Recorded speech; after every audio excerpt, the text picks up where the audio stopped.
জগন্নাথ বিশ্ববিদ্যালয় ও ঢাকা কলেজে সংঘর্ষে জড়িয়েছে ছাত্রদল ও ছাত্র শিবিরের নেতাকর্মীরা। দুপুরে এই ঘটনা ঘটে।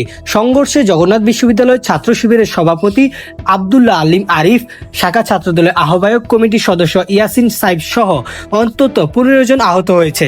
ঢাকা কলেজে আহত হয়েছে 7 জন।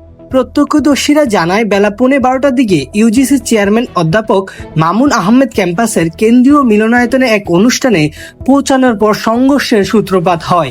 শিবির নেতাকর্মীদের তাড়িয়ে ক্যাম্পাসে অবস্থান নেন ছাত্র দলের নেতাকর্মীরা।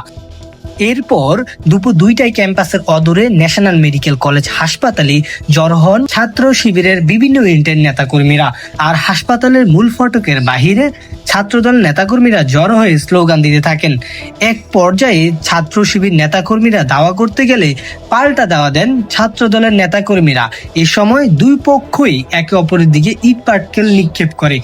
এদিকে ছাত্রদল ছাত্র শিবির দাওয়া পাল্টা দেওয়ার ঘটনা ঘটেছে ঢাকা কলেজে। তবে সংঘর্ষের বিষয়ে ছাত্রদল কিংবা ছাত্র শিবির কারো বক্তব্য পাওয়া যায়নি।